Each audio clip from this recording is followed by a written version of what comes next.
Sports fans from all around the globe, I am your host, Jeff Dawson, East Coast Sports Investors, and this is your closing bell for Friday, May 6, 2022, about 24 hours from post time for the Kentucky Derby, the Run for the Roses.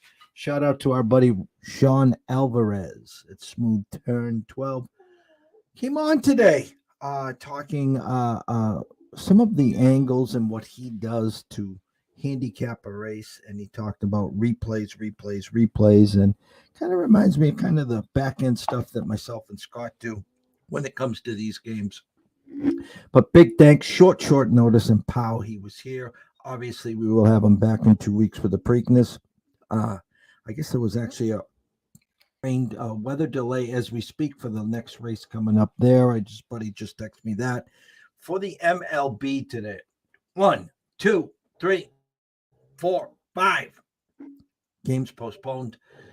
Dodgers, Cubs, Mets, Phillies, Kansas City, Baltimore, Texas, New York, Toronto, Cleveland, and the Red Sox are still hoping to get it in. And where I am, about an hour south of Boston, cloudy, spitting, nothing major right now. And if I look at the map, I think they're going to get the first 5 in. And after that, who the hell knows? And I hate to play the race game because it just takes one big inning from one team. And next thing you know, it's the 3rd or 4th inning and the tarp comes out and you don't know if it's in or out. You don't know what your book's grading and not grading. It's just a pain in the ass. So for us, we have not sent out alert yet for the ECSI VIPs. Sit back, grab a beverage, grab some apps, relax. It's okay. We're up 1.76 units right now. I do lean Evaldi first 5. To be honest with you, minus the hook, I'm not going there. I don't trust Mother Nature, and I'm going to pass there. Everything else early, I'm okay with. Rain delay as we speak in Pittsburgh, Cincinnati. The Milwaukee-Atlanta flip, I don't understand. I'm not a big Chavez fan, but I know Scott will have the answers. 2 NBA games, 4 hockey games. Do or die for the locals, the Bruins tonight. We'll get to it. So without further ado, let's bring him in. The one, the only, Mr. Scott E. Webb. Afternoon, Scott. Hey, Jeff. It is a Friday, brother, and there ain't no damn games.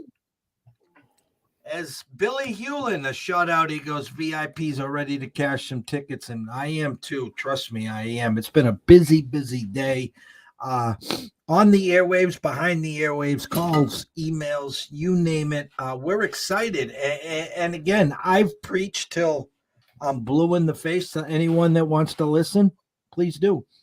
If you get involved in a game with any kind of possibility of weather, you're cutting yourself short. What do I mean by this? Well, pitchers are creatures of habit. They know exactly how many minutes before first pitch till they go out to the bullpen to loosen up and then warm up and get ready to start the game. If there is a rain delay to start the game, these pitchers are lost. And how many times do you see a half hour, 45-minute rain delay, and then next thing you know, here comes the pitcher and a crooked number. They had just lost.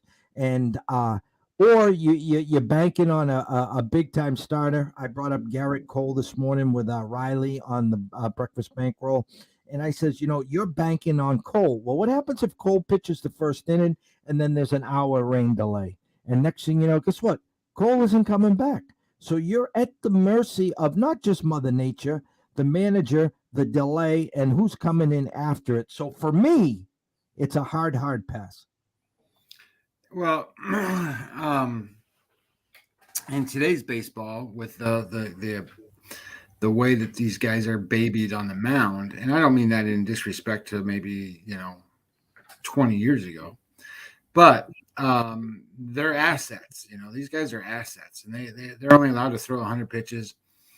Their arms fall off and stuff, and they got to sew them back on and do all this other stuff to keep them healthy enough to even pitch. So any time, I would tell you that if there's a rain delay of 20 minutes or something like that, the guy's going to go back out and pitch. But if it's longer than a half an hour, he's done. and he'll go down and he'll throw in the bullpen, and he'll get his training on his arm in, if you want to call it that, so that he gets his 90 pitches in and he gets his work in.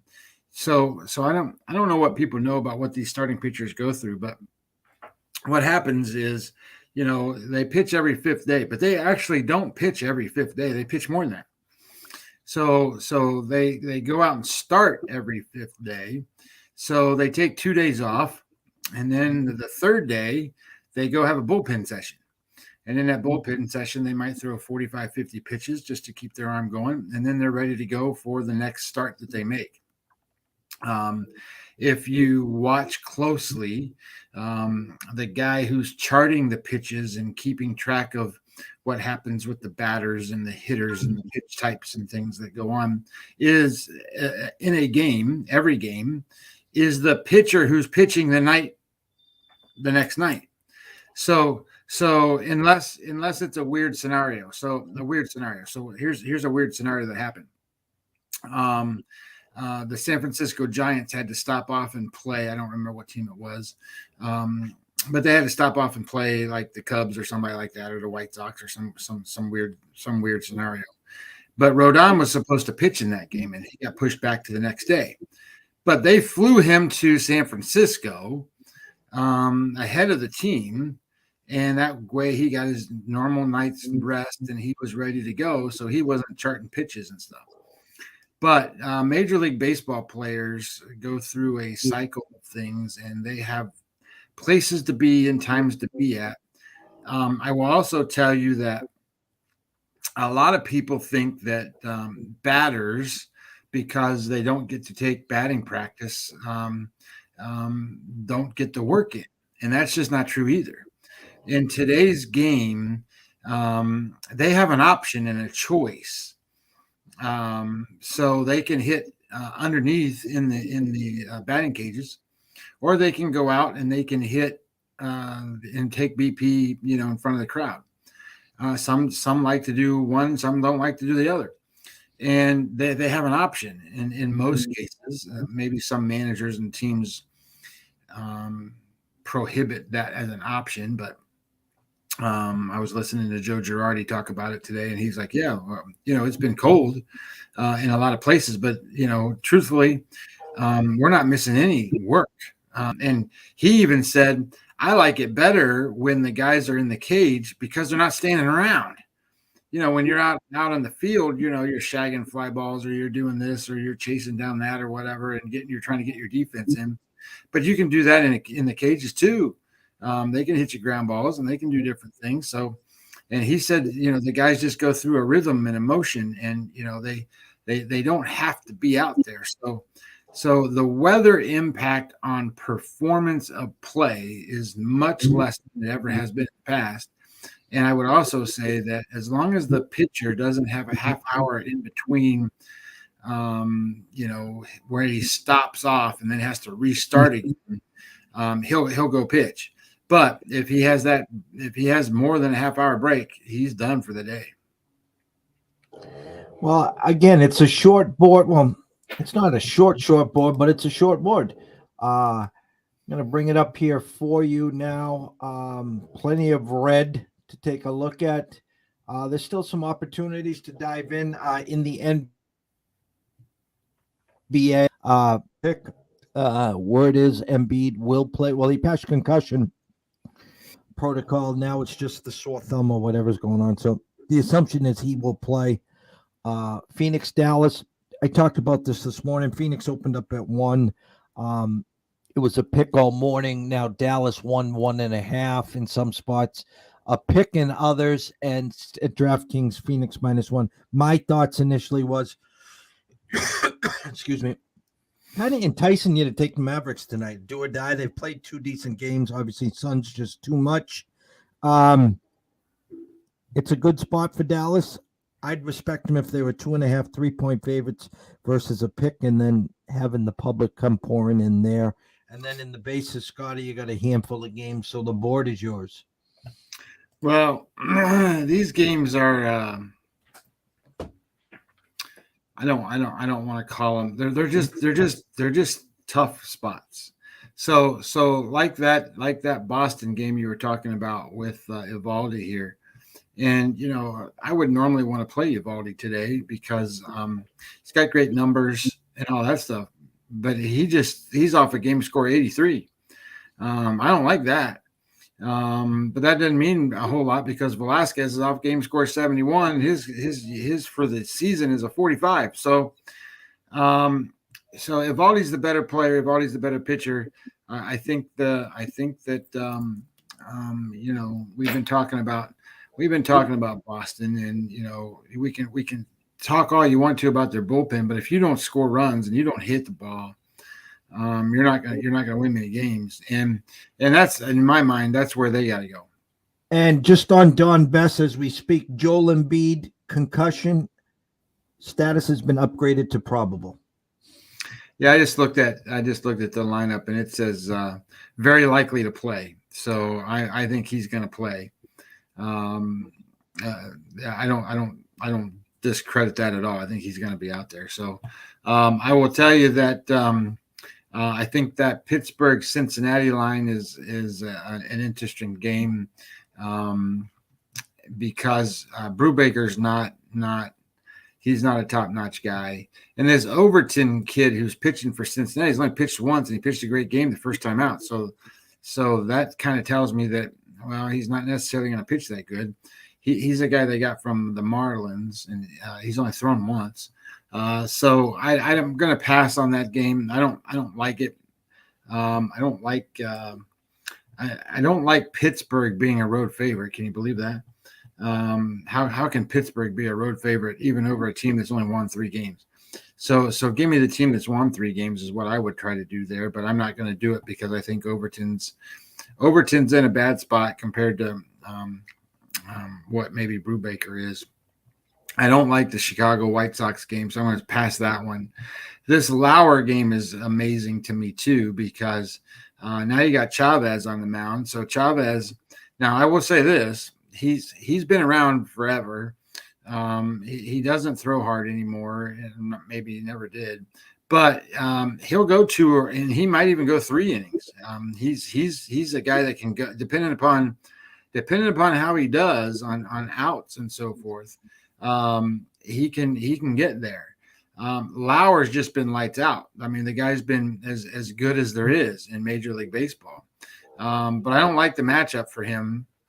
So I don't like the idea that he was a favorite and now he's an underdog to a relief pitcher. So that means, this is more of a bullpen type game, and Atlanta's been struggling trying to get guys through that area. So I'm just going to leave that one off the board.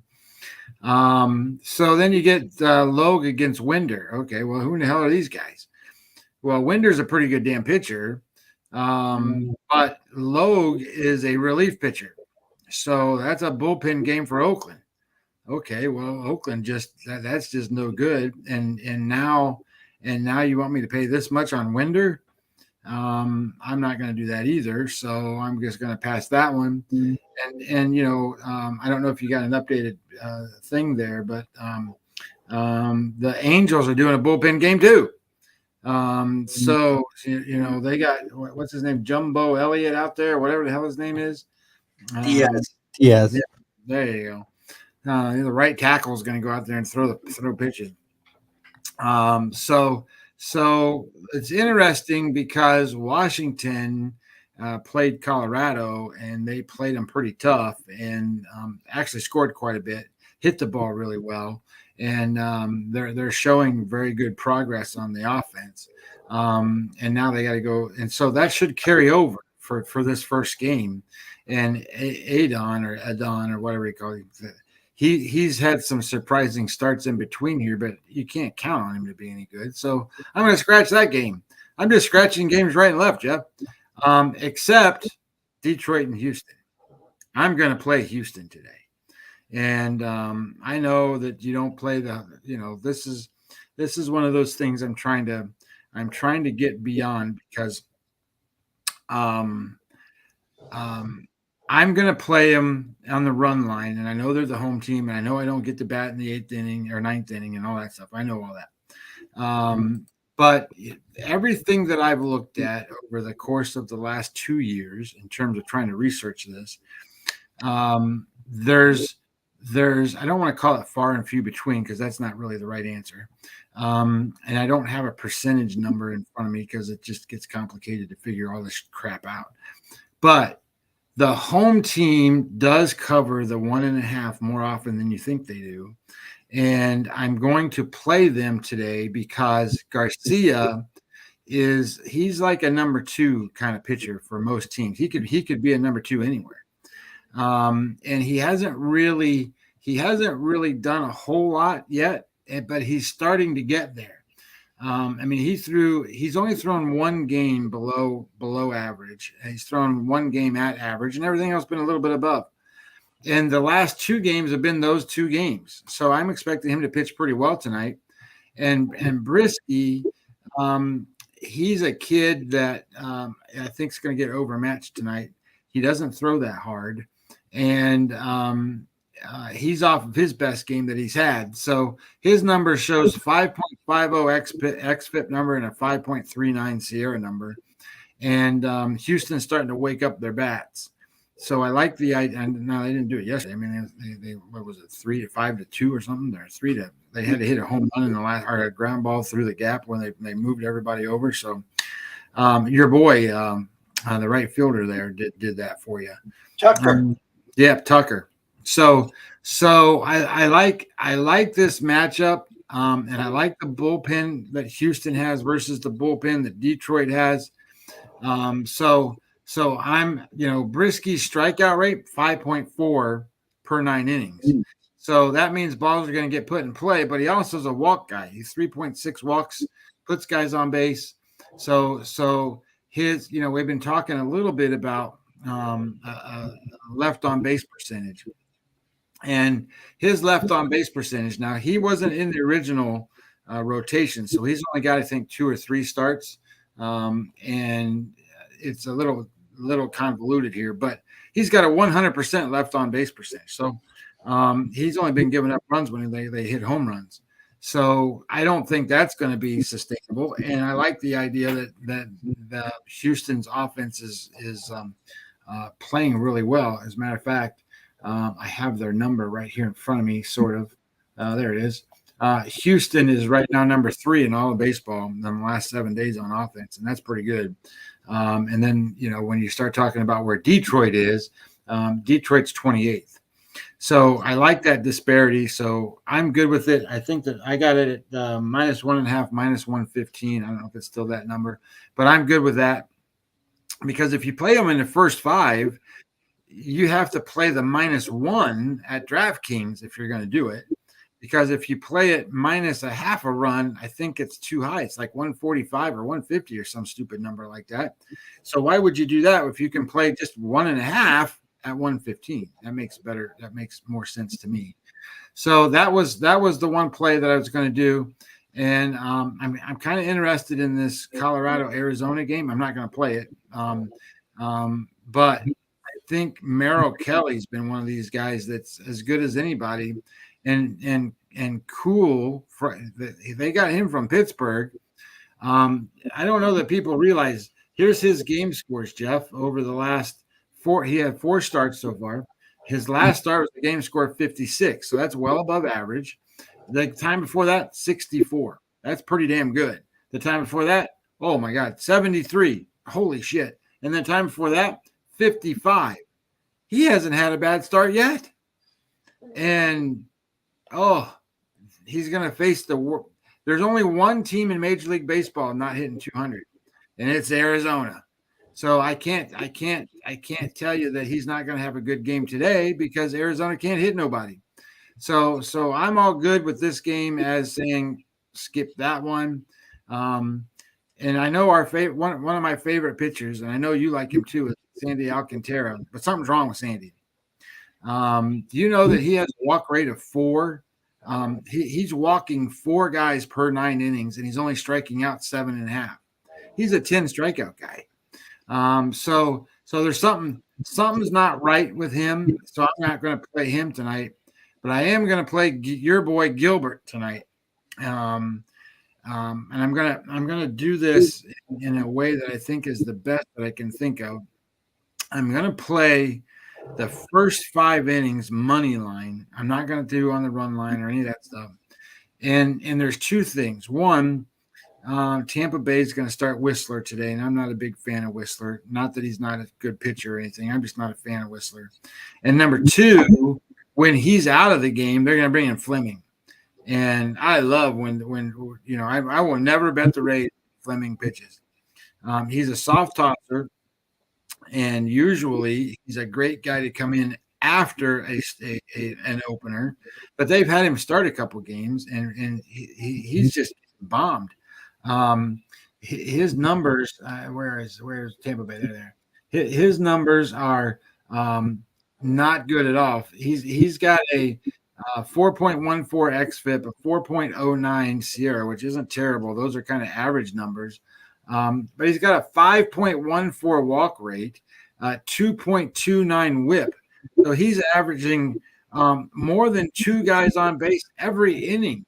And the batting average against him is 364. And he got nobody. He's not keeping anybody on base, 34%. Of course, that's not sustainable either. So at some point, he's going to start getting that built back up. His earned run average is 10.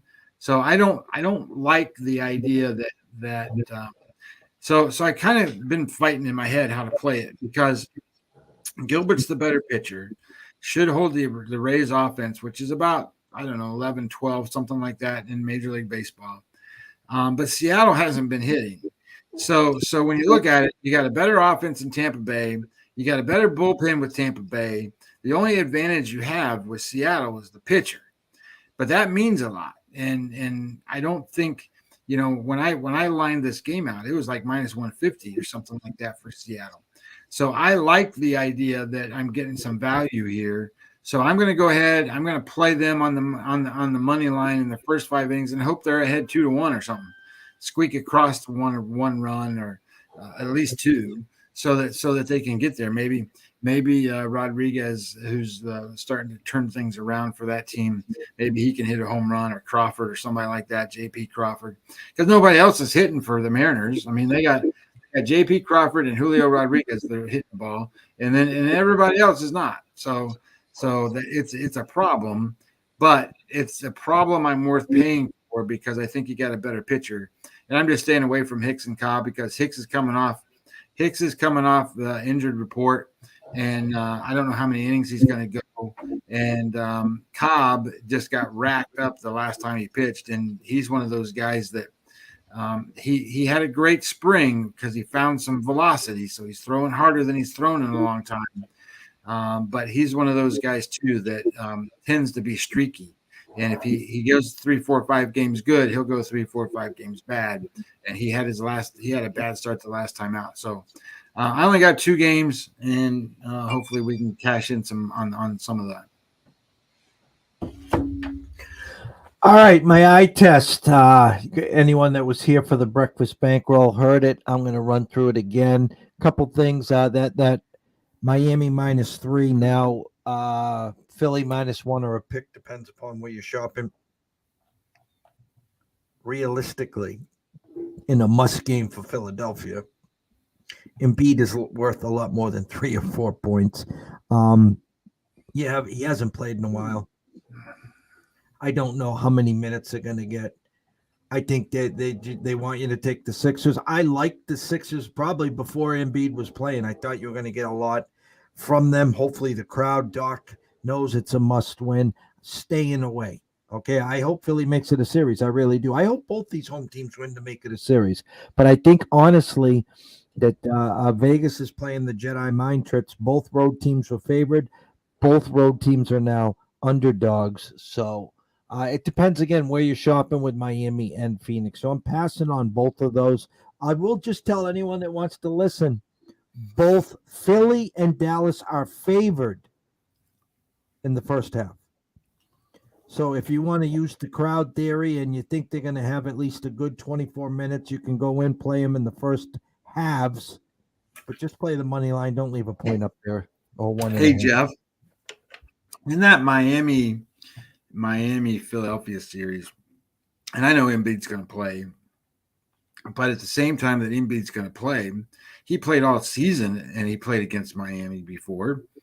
I don't quite get the idea here that this team is going to be so super. Well, I mean, they're going to be rejuvenated that, Embiid's back, but I don't know that, Miami's like, okay, great. We played against him before. It's no big deal. Yeah. So I'm not sure where I get the hype that he's back, but the guy, I know that the numbers. The guy's an MVP, 30-point scorer. When he was in rhythm and the Philly was in rhythm, they were one of the best teams in the league. Now, no question. No question. So I just think they're playing mind tricks with you because that number was caked in with the potential of him playing. Now he's playing where I'd respect Philly -4 or 5. I think they're baiting you to take Philly tonight. Well, I'm just pulling up these numbers here for a second. We're looking at where's Philadelphia at? Philadelphia. So Philadelphia, they're averaging 108 points a game. The defense, their defense they're allowing 115.9 points per 100 possessions. They're scoring 113. And where's Miami? And see, Miami, they're only allowed. This is where everybody gets confused on Miami. Miami's only allowing 102.7 points per 100 possessions. Nobody is better than that. I'm sorry, Milwaukee 96 is better than that. But that's how they're winning, and then they're scoring 116 points a game, 116 points per 100 possessions a game. The under/over is 210 and a hook, and it hasn't moved. Okay, well, that's even with Embiid. Yeah, I think I guess my thoughts are here is that I get it. I know who Embiid is. I mean, I was doing NBA games all summer long, or all this fall. But I think that don't overlook Miami. Just don't overlook them. That's all I'm saying. No, I agree. I think that Vegas is very comfortable. I think they put their stake in on Miami, and they also put their stake in on Phoenix. And it's the public that has now moved Philly to the favorite, and most of that obviously is because of Embiid, and again Dallas because they're home. I would respect Dallas if they were 2.5 3-point favorites to open. They were underdogs. It's the public that's saying, hey, I want Luka at home. I want Brunson at home. And I think they got a hell of a shot. I just think Phoenix is deeper and stronger. And the difference between 2-1 in a series and 3-0, as we all know, is light years. No one's come back from a 3-0. So just be careful. And I haven't said it yet today, so I will say it. It's Friday. It's payday. It's Fade the Public Friday. Be careful, please. Pittsburgh, Cincinnati, rain delay. I mean, Vegas is telling me Cincinnati's supposed to win here. As Scott said, you got a 3-22 team versus a 10-14 team. Yet they opened up plus 102. So ain't touching it. It's a rain delay already. Stay away, guys. Milwaukee, Atlanta. Atlanta opened up minus 120, guys. I repeat, Atlanta opened up minus 120. Now Milwaukee's the favorite. Trust the opening number, please. Respect it. Colorado, Arizona, no real feel. Both teams have had our numbers. I mean, Colorado is 15-10. Arizona 13-13. So nice little run Colorado's on. It won't be getting any of my money. Miami, San Diego. Hey, Jeff, if Arizona wins tonight, every single team in that division will be over 500. Not at 500, over 500. How about that? Not bad. Miami, San Diego. Listen, anyone, you gotta laugh at this, Scott. I know you did. 2 nights ago, we were on the verge of winning 2.1 units, and Manny Machado, the sure-handed Gold Glover, boots a ball up 5-2, gives up 3 runs eventually, and they lose 6-5 in extras. So instead of ECSI VIPs winning 2.1 units, we lost like 0.026. It's okay. Last night was sitting on a 3-0 sweep. We had Phillies first 5. Thank you very little. What a bullpen that Phillies. Anyone listening here, if you play a Phillies full game, shame on you. Could probably say the same thing about the Red Sox too, but look into those first 5s if you like those sides. The bullpen. Listen, when Whitlock goes back to the bullpen, you can play the Red Sox full games. Right now, you can't. So what's Manny do to thank us? He hits 2 solo homers, and the Padres win 2-1, and we had the Marlins yesterday. Yes, I agree. That was the whole conversation we had during the show was, there's 2 guys on San Diego's team. It's Hosmer and Machado. That's it. The rest of them are batting 200 or below. And with one of them, with you having a left-hander on the mound with Luzardo, that takes Hosmer out, right? So only one guy, there's one guy on that entire team that's going to hurt you in the game, and you got to pitch around him. So what do? Give up 2 homers to him, and they can't score. So it's 2-1, you lose. It pissed me off. Thanks for playing. I was heated. St. Louis opened up -115, guys. I repeat, St. Louis opened up -115. San Fran now -130. I don't like it. I mean, listen, I respect San Fran 14-11. St. Louis 15-10. They woke the bats up. Eileen Hicks, I'm not getting in there, but I like the value, I should say, with St. Louis here, but it won't get any of my money there. Again, this is a race that the rain holds up. I do like Evaldi -0.5. First 5. They desperately need a big outing. Their starting pitchers has been great. Rich Hill was awesome again yesterday, and they just 7-8-9 or 6-7-8-9. They just gave 7-8-9. Rich gave them 6. So I wouldn't go any further than that on that. Detroit, Houston. I agree with what Scotty said there. I'm not playing it. He's playing a full game minus the 1.5. Oakland, Minnesota. I know zero about either. I wouldn't touch it with anyone. I mean, Minnesota right now as we speak. Hey, so I don't know if you guys, I missed the shows this morning, but did we talk about Minnesota's injury? Which one? Correa. I did not talk about it. You can grab a. They called someone up too. Yeah, well, okay. So 2 things. One, Correa got hit by a pitch. Well, I shouldn't say it that way. He swung. He hit the ball off of his hands, and then he got X-rayed, and he's got a broken finger. Now they're saying it's a non-displaced fracture at this point. So that means he's out probably at least a month. Now, if it's a displaced fracture, that means they got to put a pin in there. And if they put a pin in there, he's out for 3 months at least to recover. And that's just too bad because that team was starting to, and he personally was starting to come around.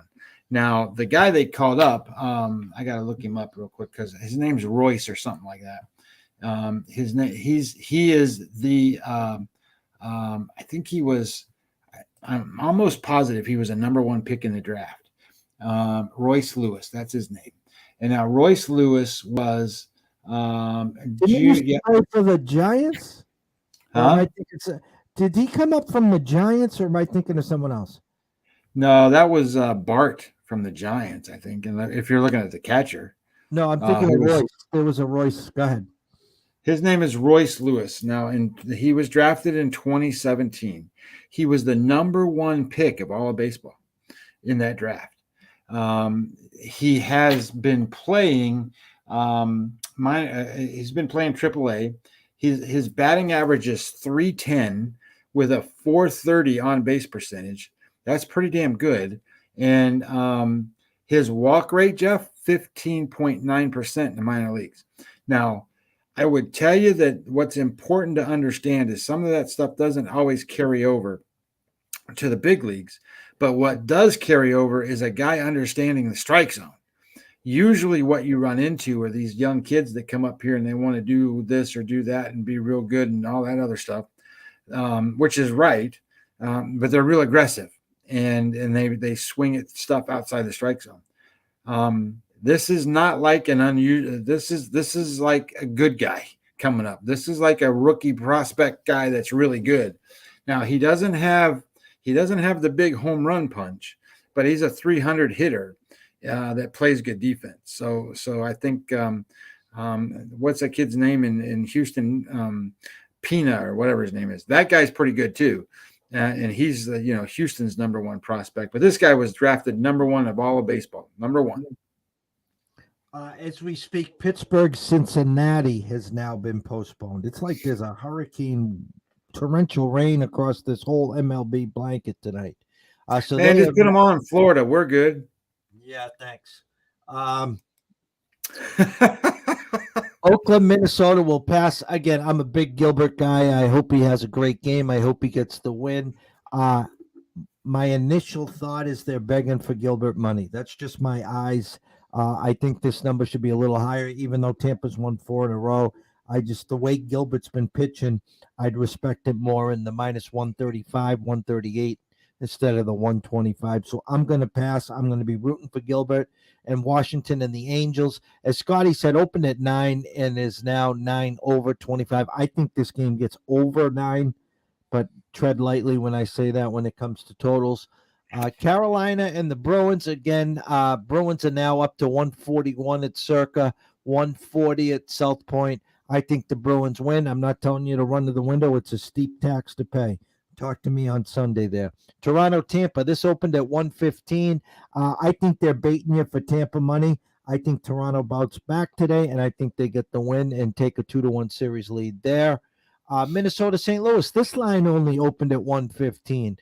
Now at 119, it's at 135 now at our friends at South Point. Hello, Mr. Chris. Sorry to hear your Twitter account was hacked, but we all followed you, so we got your back, brother. Steam coming in on St. Louis. We have Wild series tickets, so we're rooting for the Wild here. Last but not least, Edmonton and the Kings, both 1-1. I'm going to just say this. I think the Kings steal one of these games, either 3 or 4 at home. So I'll let Edmonton play tonight. If they win, I'll be on the Kings on Sunday. Closing thoughts, Scott. So I thought you were going to go, the one last thing, and you were going to talk about the USFL game. No. Do you see that on there? Look what time it starts. It's a damn Friday game. It starts at 10 o'clock tonight in Michigan. It's just so it's the last game. They get that with the baseball game so they can get action on it. I'm like, what are you talking about? Over under of 33. Holy cow. Anyway, whatever. It is what it is. I'm excited for this Milwaukee Atlanta series. I want to see if Milwaukee's for real. One of the things in baseball that you have to really pay close attention to, and you really got to watch this. Teams go on streaks, right? And they win 6, 7 out of 10, or they win 8 out of 10 or whatever. But you got to know who they played in those 8 out of 10, because it's important to realize that, the Yankees went out and they beat up on Cleveland, who's not a bad team in retrospect to what they've been able to do so far. But they beat them. They beat the Royals. They beat the Orioles. I think they beat the Red Sox a little bit. So when they beat the Blue Jays, that meant something. So when you're looking at what Milwaukee has done, and yes, they've won lots of games, but they beat up on the Reds and the Pirates, and the Cubs. So just be careful of that, because now the competition is getting to a point where if they start beating up on Atlanta and they start beating up on teams that are possible playoff type teams and contending teams in the divisions, that's when you got to go, hey, this team's pretty for real. And now I'm not saying they're not. I like Milwaukee probably more than you do, but because I am so wanting Christian Yelich to have a good season. I really am, because I think if he has a great season, and he's starting to hit the ball, I think if he has a great season, that team's offense is going to look a lot different than what it does without him. And they don't need much, because they got that pitching. And if they have him in there and they can score, then Let me ask you this question. Do you realize that they've hit 20 home runs in like the last, I don't know, um, 10 games? I mean, So it holy happens shit. when you play the Reds. Well, I mean, the Padres played the Reds and didn't hit home runs. They scored lots. They scored and won, but I'm sitting here and I'm going, you know what? That's a lot, and Well, especially they hit 5 alone against Green. I know they did, but that's still not 20. But anyway, whatever. I think that Milwaukee's a team that you got to watch, and that's why I'm really interested to see how they do against Atlanta. This is just a boring. I don't want to say boring. That's I shouldn't say it that way. But the St. Louis San Francisco series could be good, but I don't. It's not. The matchups aren't good. These matchups just aren't good for some of these games. Miami San Diego is a pretty good matchup, but neither team can score a lot. So it's just not excitingly fun. So I just think I don't want to call it a bad weekend of baseball because it's really not that. It's just the matchups aren't great, but maybe some of these rainouts will push some of these bad starters out of the way and get some of these good starters back in, and we can get some good baseball going or something. For me, Fridays, fade the public. It's payday, and the card is just so shrunken. There's not a lot out there. I promise the VIPs there will be an alert coming right after this show. I will send it out to you. I stayed away again from the baskets. I stayed away from the Bruins, but I expect them to win. I just said I think Toronto wins. There's one baseball game I got my eye on, so you get at least one baseball game tonight, I promise. And then Saturday, Sunday, obviously with a big slate. Don't forget Sunday is Mother's Day. To all the mothers out there, happy early Mother's Day. I'll be on my way to Stores, Connecticut, as my daughter Caitlin graduates UConn, and we should have a good time up there. So myself and Scotty will be back in the morning. If you are investing or wagering today, please do it responsibly. If you do have a problem, pick up the phone. Ask for help. Why? Myself and Scotty care. There's an 800 number out there, guys.